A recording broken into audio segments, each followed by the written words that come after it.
같이 기도하겠습니다. 하나님 아버지, 이 밤에 저희들을 예배 자리로 인도하신 하나님 감사드립니다. 말씀 듣기를 원합니다. 우리 마음문을 활짝 열어주시고 주의 말씀을 듣게 하시고 깨닫게 하시고 말씀 통하여서 우리의 심령이 새롭게 변하는 시간 되게 하여 주시옵소서. 전하는 자나 듣는 자가 함께 은혜 받는 시간 되게 하여 주시옵소서. 예수님의 이름으로 기도하옵나이다. 아멘. 할렐루야.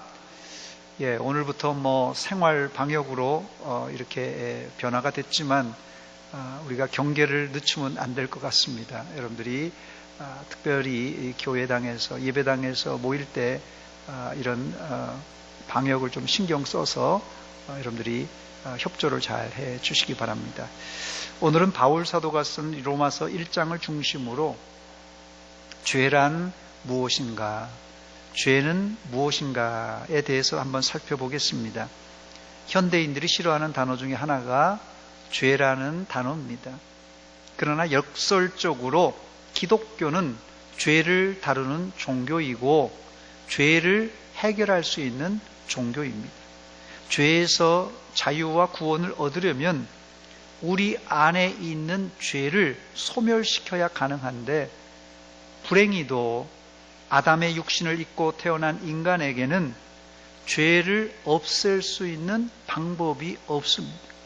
그래서 기독교는 인간 외부에서 이제 도움을 받아야, 즉 하나님의 은혜로 인간의 죄를 해결할 수 있는 종교가 바로 기독교입니다.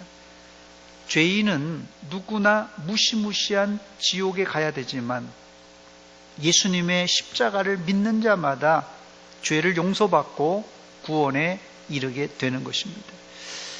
인간에게 죄는 절망입니다. 인간에게 죄는 절망이지만 속죄는 희망입니다. 오늘 말씀을 통하여서 여러분들은 이 속죄의 은총을 든든하게 붙잡는 시간이 되시기를 주의 이름으로 축원합니다. 첫 번째, 죄란 무엇입니까? 죄는 무엇입니까? 이 죄의 어원에 대해서 먼저 살펴보겠습니다. 성경에 이 죄라는 단어는 가인이, 아담의 큰아들 가인이 동생 아벨을 죽인 이후에 하나님이 가인에게 찾아가셔서 말씀하시는데, 그 말씀 가운데 등장하는 단어가 이 죄라는 단어입니다. 창세기 4장 7절입니다. 네가 선을 행하면 어찌 낯을 들지 못하겠느냐? 선을 행하지 아니하면 죄가 문에 엎드려 있느니라. 죄가 너를 원하나 너는 죄를 다스릴지니라. 여기 처음으로 이 죄라는 단어가 3번이나 여기 반복해서 나오는데, 여기 사용된 이 죄라는 단어는 히브리어로 하타라는 단어인데요, 헬라어로는 하마르티아라는 단어입니다. 그 뜻은 화살이 관역을 벗어났다, 그런 뜻입니다.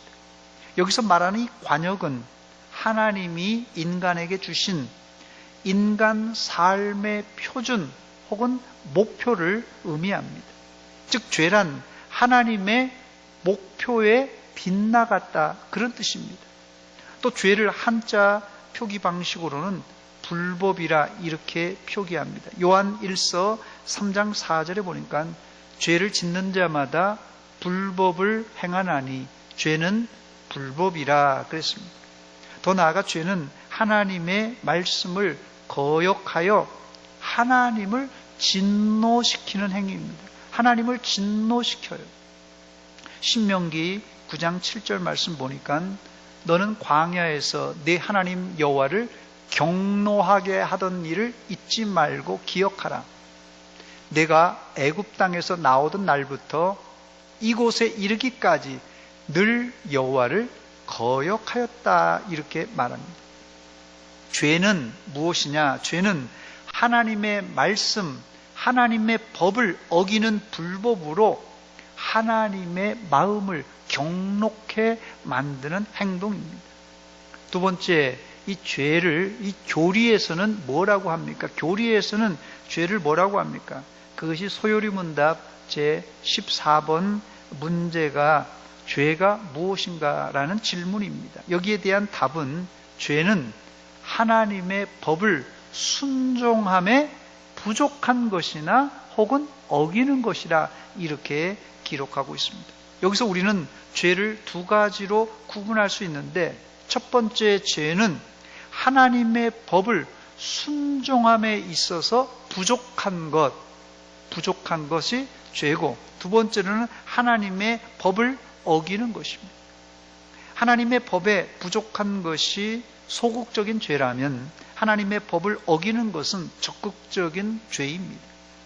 그러나 이 소극적이든 적극적이든 하나님 앞에 둘 다 명백한 죄임에 틀림이 없습니다. 두 번째, 죄의 결과가 무엇입니까? 인간이 하나님의 말씀에 불순종하여 죄를 지은 결과 하나님의 형상을 잃어버리고 사망의 죽음에 이르게 되었습니다.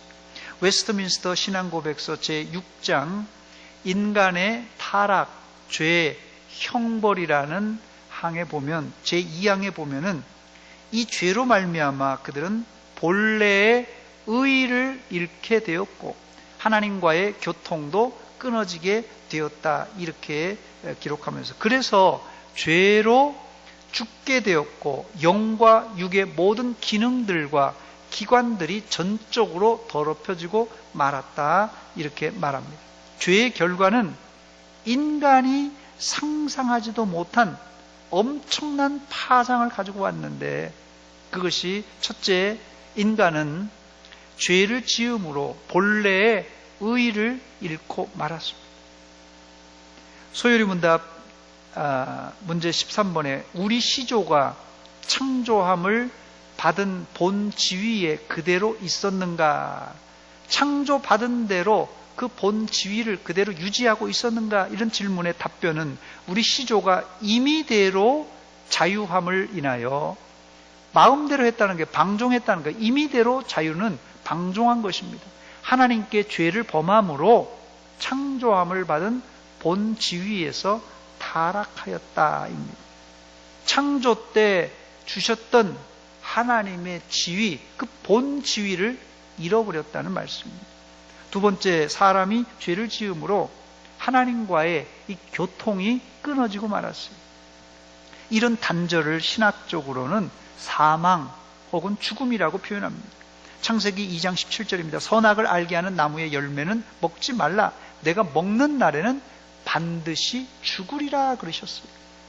그래서 하나님과의 결별은 그냥 거리가 조금 떨어졌다가 다시 만날 수 있는 그런 게 아니라, 이 하나님과의 이 결별, 단절은 죽음입니다. 사망이에요, 인간에게. 세 번째, 이 죄는 아담의 죽음으로 끝나지 않고 아담의 모든 후손에게 원죄로 전가되었습니다.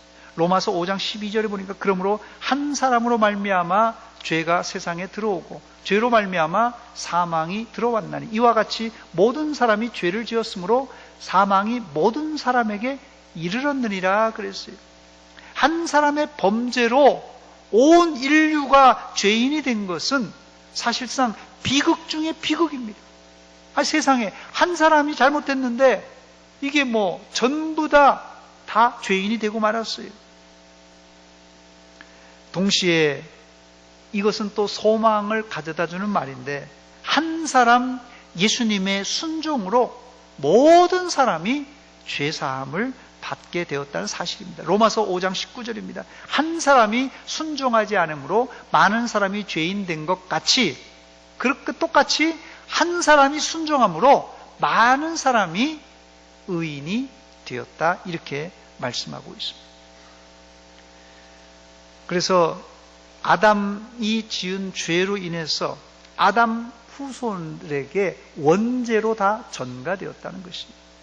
네 번째, 이 아담의 원죄로 말미암아 우리는 선을 행하고자 하는 마음을 전혀 가질 수 없고 악을 행하려고 하는 성향만 가지고 있는 이 전적 타락, 전적 부패한 상태가 되고 말았습니다. 로마서 3장 10절로 12절입니다. 기록된 바 의인은 없나니 하나도 없으며 깨닫는 자도 없고 하나님을 찾는 자도 없고 다 치우쳐 함께 무익하게 되고 선을 행하는 자는 없나니 하나도 없도다 그랬습니다. 바로 이게 죄지은 아담 후손의 상태, 바로 우리의 예수 믿기 전의 상태입니다.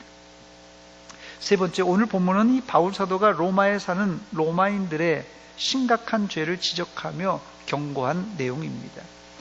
첫 번째를 죄를 짓는 자를 하나님이 심판하시겠다는 경고입니다. 죄를 짓는 자는 하나님께서 심판하시겠다는 것이에요. 본문 18절, 19절 말씀 보니까 하나님의 진노가 불의로 진리를 막는 사람들의 모든 경건하지 않음과 불의에 대하여 할로부터 나타나나니 이는 하나님을 알만한 것이 그들 속에 보임이라. 하나님께서 이를 그들에게 보이셨느니라 그랬습니다. 하나님의 진노가 하늘에서 내려서 모든 죄인에게 임할 것을, 하나님의 진노가 죄인에게 임할 것을 경고하고 있습니다.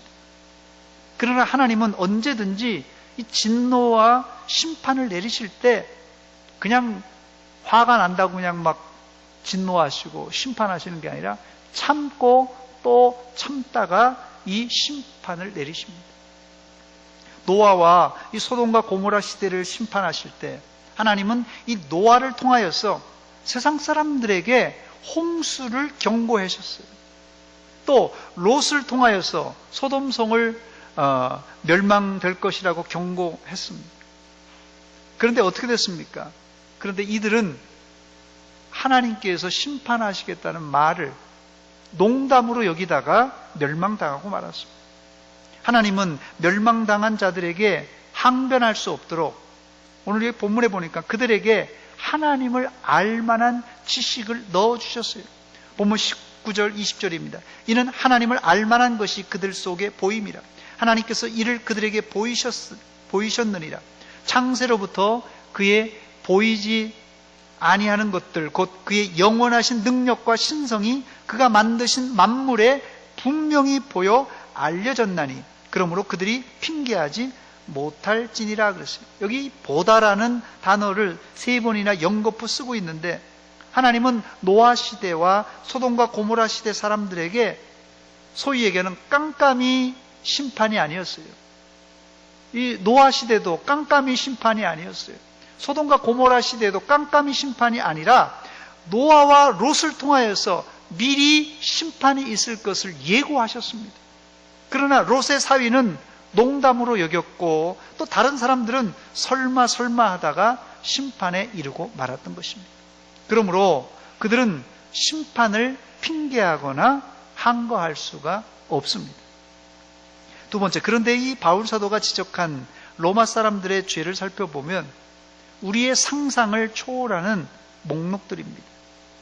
그러나 사실 지금 말세에는 과거 2000년 전 로마 시대 때보다 더 심각한 죄가 공공연하게 자행되고 있습니다. 바울 사도가 지적한 로마인들의 죄 1번이 뭔지 아십니까? 그것이 우상 숭배입니다. 첫 번째가 우상 숭배. 본문 23절입니다. 썩어지지 아니하는 하나님의 영광을 썩어질 사람과 새와 짐승과 기어다니는 동물 모양의 우상으로 바꾸었느니라 그랬어요. 이들은 하나님의 영광을 사람과 짐승의 모양으로 바꾸어 버렸어요. 이런 형태가 있는 우상들은, 이런 형태가 있는 우상들은 원시적인 우상입니다. 원시적인. 실제 이 애굽이나 가나안 땅의 우상은 모두 형상을 가지고 있었습니다.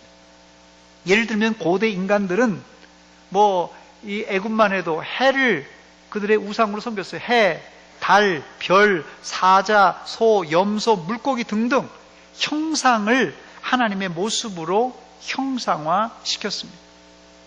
이것을 하나님은 가장 싫어하셔요. 이 하나님을 형상화한 것, 이걸 가장 싫어하십니다. 그러나 지금 시대의 우상은 눈에 보이는 것과 눈에 보이지 않는 것이 혼재합니다. 사실 요즘 이 가수나 탤런트, 인기 스타를 뭐라고 부릅니까? 그것을 아이돌이라고 그래요. 아이돌 들어보셨어요? 영어로 아이돌이라고 해요. 그래서 우리 아이들의 우상이라고 그래요. 우상.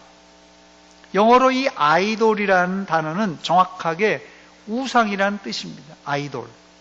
즉 지금 시대의 우상은 연예인, 요새 또 뭐 가수들이 유행하더라고요. 그런 거 보셨어요? 뭐 미스 트롯, 또 미스터 트롯, 이게 아이돌이 되었어요. 뭐 축구나 야구, 스포츠 아이돌, 그 외에도 내가 하나님보다 더 좋아하는 것은 모두 우상이 되는 시대입니다. 즉 요즘은요, 아예 드러내놓고 너도 나도 우상 숭배를 하는 시대입니다. 드러내놓고 우상 숭배하는 거예요. 청소년들이나 심지어 어른들조차도 내가 우상 숭배를 하는지를 모르고 우상 숭배하고 있어요. 그게 그냥 우상이에요. 그게 아이돌이에요. 내 아이돌이에요. 내 선망의 대상이에요. 우상이에요. 더 나아가 보이지 않는 우상들도 많습니다. 현대인들의 우상, 돈, 명예, 뭐 자식, 뭐 이런 것들이 다 우상이 될 수 있어요. 또 지금 시대에는 사실상은 내 자신이 우상이 된 세상입니다. 내 건강이 우상이 되었어요. 내 평안, 이게 우상이 되었어요. 그래서 말세의 싸움은 하나님 사랑과 자기 사랑의 전쟁입니다. 바울이 살던 시대나 지금이나 우상과의 전쟁이 바로 이 믿음의 가장 큰 적입니다. 우리 믿음의 가장 큰 적이 우상이에요, 우상. 두 번째, 이 로마 사람들의 죄는 동성애입니다, 동성애. 동성애는 인간이 하나님의 창조 법칙을 일부러 깨트린 행위예요.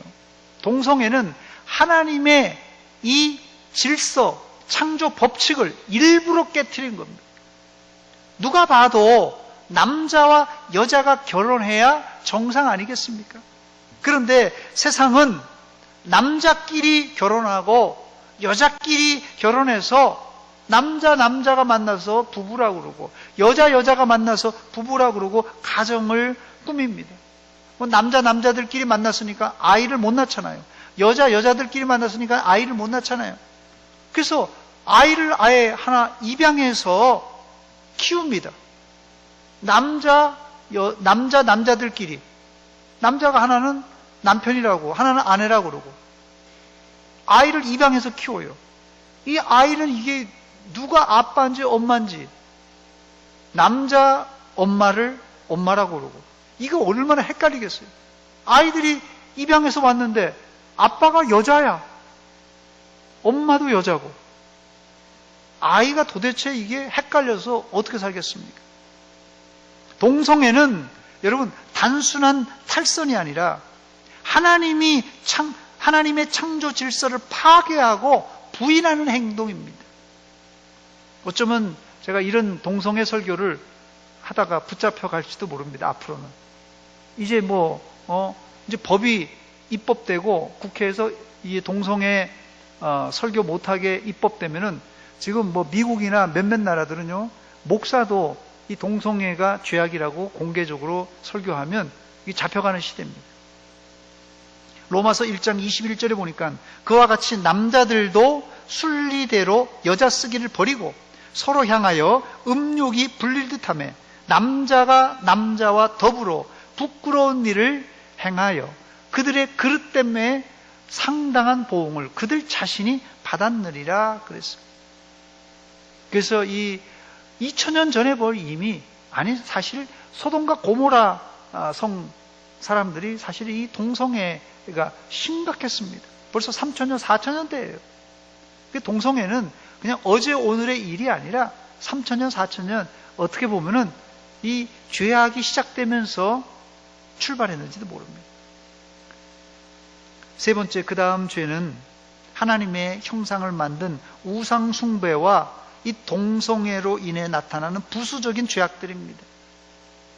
로마서 1장 29절로 31절입니다. 곧 모든 불의, 추악, 탐욕, 악의가 가득한 자요, 시기, 살인, 분쟁, 사기, 악독이 가득한 자요, 수군수군하는 자요, 비방하는 자요, 하나님께서 미워하시는 자요, 능욕하는 자요, 교만한 자요, 자랑하는 자요, 악을 도모하는 자요, 부모를 거역하는 자요, 우매한 자요, 배약하는 자요, 무정한 자요, 무자비한 자라 그랬어요. 문제는 이렇게 행하는 자들은 자신들이 이런 죄악을 짓는 것은 사형에 해당되는 그런 아주 악독한 죄라는 것을 알고도 죄를 짓는다는 것이에요. 로마서 1장 32절입니다. 그들이 이 같은 일을 행하는 자는 사형에 해당한다고 하나님께서 정하심을 알고도 자기들만 행할 뿐 아니라 또한 그런 일을 행하는 자들을 옳다 하느니라 그랬어요. 기가 막힌 일입니다. 사람이 모르고 실수할 수 있어요. 사람이 살다 보면 모르고 실수할 수 있어요. 혹시 실수가 드러나면 뭐 누구든지 실수할 수 있으니까 잘못했다고 하면 실수를 잘못했다고 하면 다 이해가 될 수 있는 상황입니다. 그러나 이들은 자신의 잘못을 정확하게 알고 있으면서도 죄를 죄로 인정하지 않고 더 나아가서는 죄를 짓는 사람들을 잘못한 것을 분명히 알면서도 잘못했다고 얘기하지 않고 잘했다고 두둔하는 사람들입니다. 우리가 볼 때 이런 행위는 말도 안 되죠. 잘못한 것을 잘못했다고 그러고 잘했다고 두둔하고 있는데 그걸 또 사람들이 박수를 치고 있어요. 말도 안 되는 행위지만 지금 세상은 그렇게 돌아가고 있습니다. 그래서 말세라고 하는 거 아니겠어요? 그래서 어떤 분은 지금 사회나 교회에서 상식이 통했으면 좋겠다고 푸념을 하는 사람들이 많습니다. 참 부끄러운 일입니다. 지금 세상은 말 그대로 상식이 통하지 않는 세상이에요. 설사 세상에서는 상식이 안 통할지라도 교회 안에서는 상식이 통해야 되는데 교회에도 상식이 안 통한다고 하니 참 답답할 노릇입니다. 사실 교회 안에는 상식은 당연히 통해야 되고 그보다 더한 하나님의 법, 사랑의 법, 은혜의 법이 잘 통해야 정상입니다. 그러니까 하나님의 교회는 상식은 기본이고요. 하나님의 은혜의 법으로 잘 통해야 됩니다. 이제 말씀을 마칩니다. 오늘 우리는 이 죄란 무엇인가에 대해서 살펴봤습니다. 죄란 무엇인가? 소요리 문답 14번 문제가 죄가 무엇인가라는 질문인데 거기에 대한 답이 뭐라고요? 죄는 하나님의 법을 순종함에 부족한 것이나 혹 어기는 것이다 라고 제가 말씀드렸습니다. 대부분 정상적인 그리스도인이라면 하나님의 법을 정면으로 어기는 사람 별로 없습니다. 제대로 된 성도라면 하나님의 법을 정면으로 도전하는 사람 별로 없어요. 대부분 성도는 죄가 어떤 죄입니까? 하나님의 법을 순종함에 부족한 것들일 거예요. 저와 여러분들의 죄는 아마도 하나님을 섬기는 일에 부족한 것들일 것이 기도하는데 부족하고 말씀 읽고 공부하는데 부족하고 봉사하고 헌신하는데 부족한 것들 바로 이게 하나님은 이것도 죄라고 말씀하십니다. 이런 분들은 자신의 부족함을 깨닫고 열심을 품고 주님을 섬기시기를 주의 이름으로 축원합니다. 그런데 열심히 신앙생활 한다는 것이 말은 쉬워도 참 어렵습니다. 아니 어려울 정도가 아니라 불가능합니다. 사실 우리가 정말 완벽하게 신앙생활하고 열심을 품고 주님을 섬기는 완벽한 신앙이 힘든 게 아니라 사실 불가능해요. 그런데 우리가 이제까지 이런 식으로 열심을 내서 신앙생활해 왔습니다. 그러다 보니까 어떤 일이 발생했습니까? 열심히 하던 사람들이 교회 안에서 열심히 하던 사람들도 한순간에 탈진되고 마는 것입니다. 제가 지난번에도 말씀드렸듯이 이런 엘리야 증후군은 보통 사람들에게 나타나는 게 아니라 열심히 교회 안에서 아주 열심히 특심인 사람들이 일어나는 현상이 엘리야 증후군. 열심히 있는 사람들이 한꺼번에 푹 슬럼프에 빠지는 그런 경우를 말합니다. 예를 들자면 이 예수님 당시의 바리새인들 이 바리새인들은요, 자기 나름대로의 기준을 가지고 신앙생활했습니다. 바리새인들은 자기 나름대로의 기준을 가지고 아주 열심히 신앙생활했는데, 이들이 그 만들어 놓은 기준이요, 한두 가지가 아니라 수백 가지가 넘습니다, 여러분. 바리새인들이 아주 엄격하게 수백 가지의 조항을 하나하나 지켜나갔어요. 그러다 보니까 안 되니까 뭐 했어요? 외식한 거예요. 사람 볼 때는 잘하다가 안 보면 엉터리를 하는 거예요. 왜? 이 조항들이 너무 많으니까 이거 다 하다 보면 사람 미치는 거예요, 이게. 안 되는 겁니다, 이게. 수백 가지를 완벽하게 안 돼요. 너도 나도 안 되는 겁니다. 하다가 다 엘리야 증후군처럼 다 탈진하는 것이. 그럼 우리가 이거 뭐 하나님 말씀대로 다 못 살면 죄인데, 죄 지으면 지옥 가는 거 아니겠어요? 그래서 하나님은 제가 지난번에 말씀드렸듯이 우리에게 행위 언약, 이 행위 언약 대신 다른 언약을 주셨다고 그랬어요. 그게 무슨 언약이었죠? 은혜 언약이라고 말씀드렸어요. 하나님은 우리에게 행위 언약으로는 도저히 구원받을 수 없으니까 행위 언약 대신 두 번째 언약인 이 은혜 언약을 맺으셨습니다. 은혜의 법은 이 법을 지켰냐 못 지켰느냐 이 문제가 아니에요. 잘 들으시기 바랍니다. 은혜의 언약, 은혜의 법은 이 법을 지켰냐 못 지켰냐 이게 아니에요. 이 행위 언약은 지키냐 못 지키냐는 문제인데 은혜의 언약은 지키냐 못 지키냐가 아닙니다. 그럼 뭐가 문제입니까? 성경의 법을, 이 은혜의 법을 두 가지 법으로 나눌 수 있는데, 하나는 하나님 사랑, 그 다음에 두 번째는 이웃 사랑으로 대별할 수 있어요. 은혜의 언약을 체결하는데 하나님 사랑, 이웃 사랑에 대한 법을 제정해 놓았어요. 우리는 율법을 지킴으로가 아니라 하나님을 사랑하고 이웃을 사랑함으로 하나님의 법을 지키고 하나님을 기쁘시게 할 수 있다는 말입니다. 죄가 무엇입니까? 아까 말씀드린 대로 죄는 하나님의 법을 순종함에 부족한 것이나 혹은 어기는 것이라고 했어요. 인간이 이 죄를 이길 수 있는 유일한 방법은 율법의 100가지, 1000가지를 다 지킬 것이 아니라 딱 두 가지만 지키면 됩니다. 뭐라고 그랬죠? 하나님 사랑, 이웃 사랑. 우리가 수백 가지 지키는 것보다도 두 가지, 하나님 사랑, 이웃 사랑을 지키면 되는 거예요. 좀 쉬워졌지 않습니까? 로마서 13장 8절로 10절입니다. 한번 보여주시기 바랍니다. 피차 사랑의 빛 외에는 아무에게든지 아무 빛도 짓지 말라. 지지 말라. 남을 사랑하는 자는 율법을 다 이루었느니라 그랬어요. 살인하지 말라. 간음하지 말라, 살인하지 말라, 도둑질하지 말라, 탐내지 말라 한 것과 그 외에 다른 계명들이 있을지라도 내 이웃을 내 자신과 같이 사랑하라 하신 그 말씀 가운데 다 들었느니라 그랬어요. 사랑은 이웃에게 악을 행하지 아니하나니 그러므로 사랑은 율법의 완성이니라 그랬어요. 할렐루야. 오늘 우리가 죄란 무엇인가에 대해서 우리가 살펴봤는데요.